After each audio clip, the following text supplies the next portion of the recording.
नमस्कार। मेरा नाम भाऊ तोरसेकर। आप देख रहे हैं प्रतिवाद। दोस्तों, आजकल बिहार के चुनाव की चर्चा बहुत चल रही है और चलनी भी चाहिए, क्योंकि अगले कुछ दिनों में, शायद इसी हफ्ते में, बिहार चुनाव का टाइम टेबल डिक्लेयर हो जाएगा। शायद 3 या 4 दौर में ये वोटिंग होगा।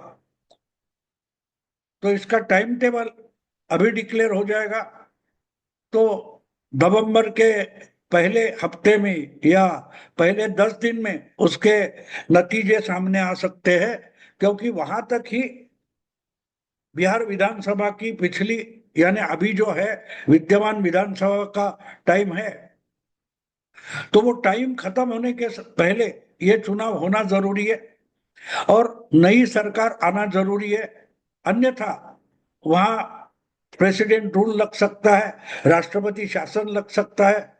आपको याद होगा, अगर टाइम खत्म हो गया, विधानसभा का टाइम खत्म हो गया और दूसरी नई सरकार नहीं आई, तो राष्ट्रपति शासन लगाना पड़ता है। महाराष्ट्र में 2019 में हुआ, आपको याद होगा।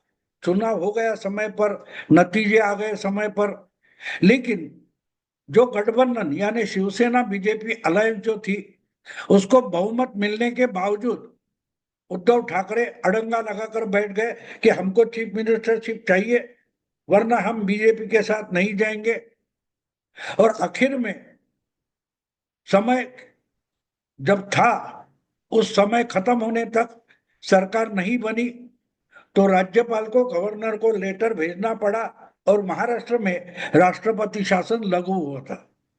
वो फिर जब हो गया तो नई सरकार बनाने की कोशिशें शुरू हो गई और 2.5 दिन की एक सरकार बनी।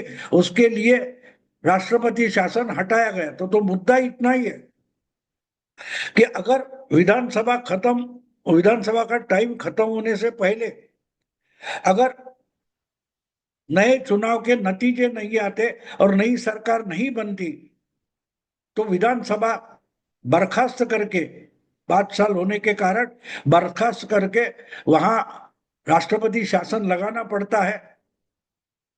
तो अगर शायद 15 नवंबर ऐसी कोई तारीख होगी जब बिहार विधानसभा का समय समाप्त हो रहा है, उसके पहले नतीजे अगर आने हैं, तो अगले कुछ दिनों में बिहार विधानसभा के वोटिंग का टाइम टेबल डिक्लेयर करना पड़ेगा। और आपको मालूम है, टाइम डिक्लेयर होता है उसका मतलब ये होता है कि पहले दौर का जो वोटिंग होता है, उसके लिए उसी दिन से पर्चा भरना शुरू हो जाता है और कुछ 5 या 7 दिन पर्चे भरने के लिए होते हैं।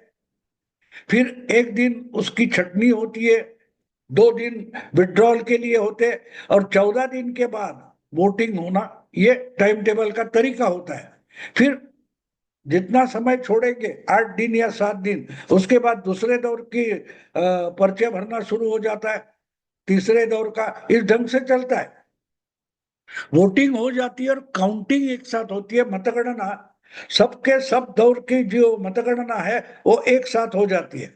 इसका मतलब है नवंबर के पहले हफ्ते में मतगणना होनी है, तो उसका 3 या 4 दौर का जो वोटिंग है, उसका टाइम टेबल शायद सितंबर के आखिरी 10 दिन में या आखिरी हफ्ते में शुरू होना चाहिए। तो उसका टाइम टेबल अभी से डिक्लेयर करना पड़ेगा। लेकिन जो चर्चा चल रही है, वो चर्चा देखकर ऐसा लगता है कि चुनाव बहुत लंबा है, इतनी जल्दी करने की कोई जरूरत नहीं। इसी ढंग से चर्चा हमें सुनने को मिलती है, क्योंकि एनडीए में क्या चल रहा है उसकी ज्यादा खबरें आती नहीं। खबरें आ रही है तो इंडी गठबंधन, यानी लालू प्रसाद यादव की आरजेडी, राहुल गांधी की कांग्रेस और उनके साथ जो छोटे मोटे दल हैं, उनका जो गठबंधन है, उसके बारे में, सीट बंटवारे के बारे में बहुत झगड़े चल रहे हैं। और सीट बंटवारे के लिए बैठने के बजाय कांग्रेस, आरजेडी ये यात्रा निकालने में लगे हुए हैं। उनकी पूरी की पूरी ताकत वोट चोरी यात्रा हो, बेरोजगारी यात्रा हो, नौकरी दे दो यात्रा हो, वगैरह वगैरह चल रहा था। लेकिन सीट के बंटवारे पर कोई खबर सामने नहीं आ रही है। हाँ, झगड़े चल रहे, इंडी अलायंस में अंदरूनी झगड़े चल रहे हैं, इसकी खबरें पिछले 2-3 महीनों से आ रही है।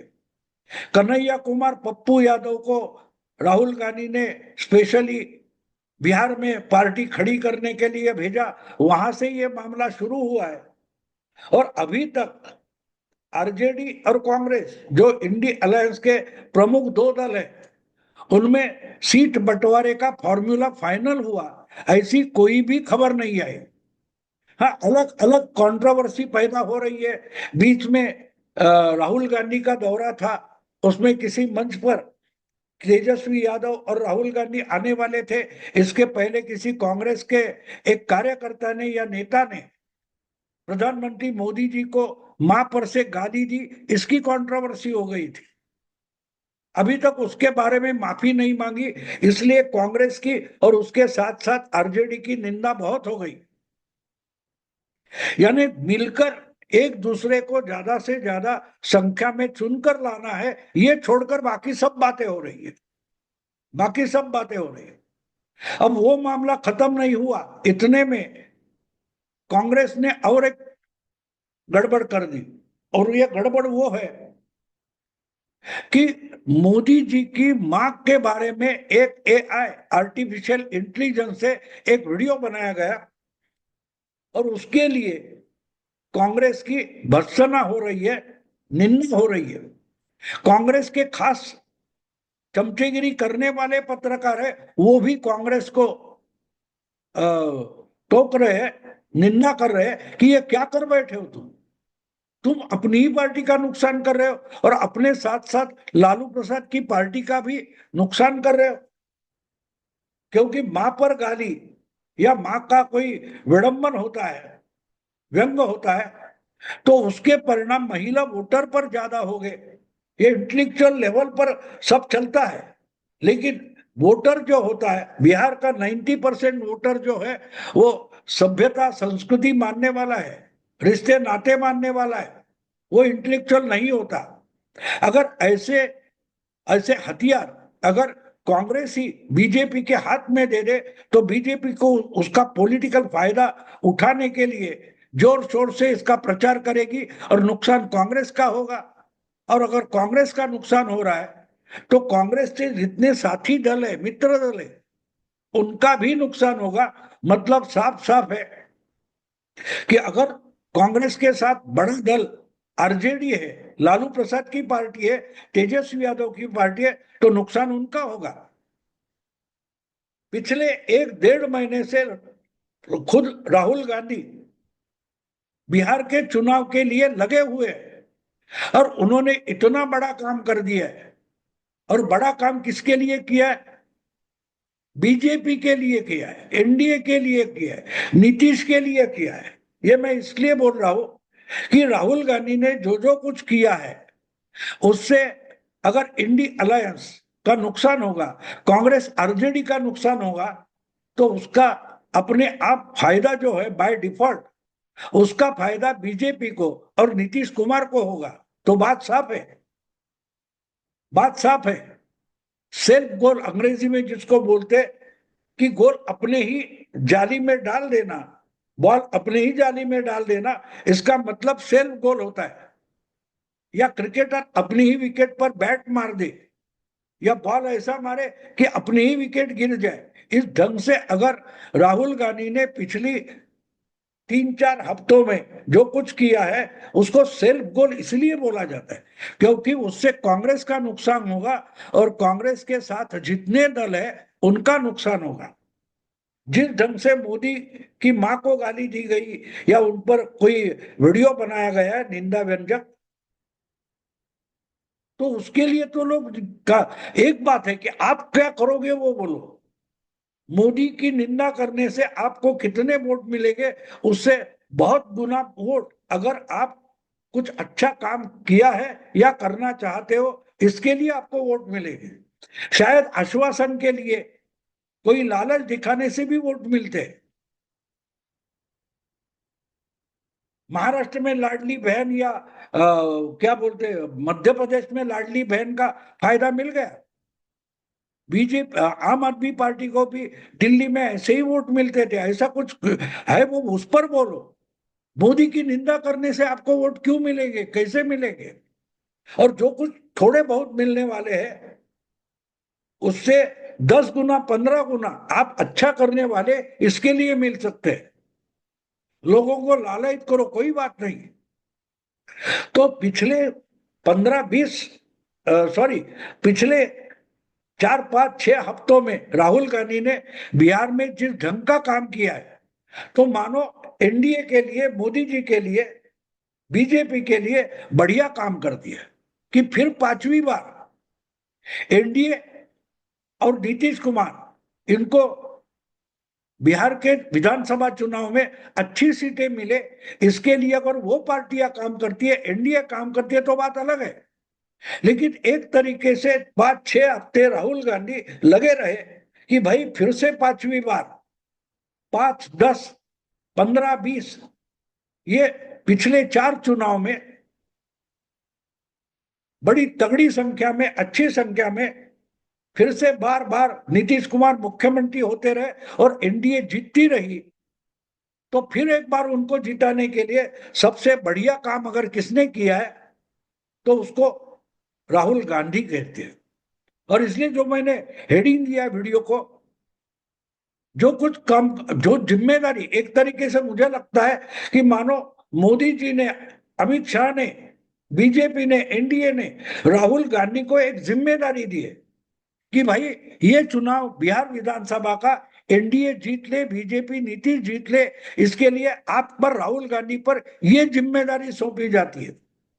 एक बूथ में अगर पोलिंग एजेंट एक पार्टी अपॉइंट करती है तो उसका काम क्या होता है कि वो अपनी पार्टी के लिए या अपने गठबंधन के लिए वोट जुटाए। अगर आप वोट जुटा रहे तो किसके लिए जुटा रहे? जिसको उसका फायदा होगा उसके लिए जुटा रहे। अगर राहुल गांधी का काम बीजेपी को फायदा देने वाला है और बीजेपी के लिए वोट जुटाने वाला है, तो साफ साफ है राहुल गांधी बिहार चुनाव में एनडीए की जिम्मेदारी उठाकर काम कर रहे हैं। और इसलिए मैंने जो वीडियो को हेडिंग दिया है कि अपनी जिम्मेदारी निभाकर राहुल गांधी तो निकल गए और अभी तक इंडी अलायंस का प्रचार तक शुरू नहीं हुआ है। अब कुछ दिन पहले की बात है, पूरी राहुल गांधी की जो यात्रा निकलती थी उसमें तेजस्वी यादव ने खुलेआम बोला कि भाई राहुल गांधी की यात्रा है लेकिन झंडा पकड़ने वाला आरजेडी का कार्यकर्ता है। तो आरजेडी की संख्या पर राहुल गांधी ने अपनी यात्रा निभाई, चलाई।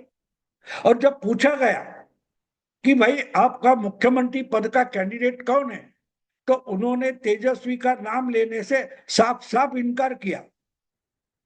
पत्रकारों ने तेजस्वी का नाम लेकर पूछा, तब उन्होंने बोला वो तो तय करने वाली जनता होती है। लेकिन इसके पहले उसी पत्रकार परिषद में तेजस्वी यादव ने साफ साफ कहा अगर इंडी अलायंस का प्राइम मिनिस्टर बनता है तो वो राहुल गांधी बनेंगे। मतलब साफ है कि आरजेडी राहुल गांधी को प्रधानमंत्री बनाना चाहती है, लेकिन कांग्रेस बिहार में अगर इंडी अलायंस की सत्ता आती है तो तेजस्वी को मुख्यमंत्री मानने के लिए तैयार नहीं है। तो प्रेस कॉन्फ्रेंस में हो या ओपनली हो, हर जगह इंडी अलायंस की ताकत बढ़े, इसके लिए राहुल गांधी ने कुछ भी नहीं किया। लेकिन जो भी कुछ किया है वो एनडीए के प्रचार के माफिक किया है, एनडीए के वोट बढ़ाने के लिए और जुटाने के लिए किया है। तो मानो मोदी और शाह ने उन पर जिम्मेदारी डाली थी, बाकी का हम संभाल लेते।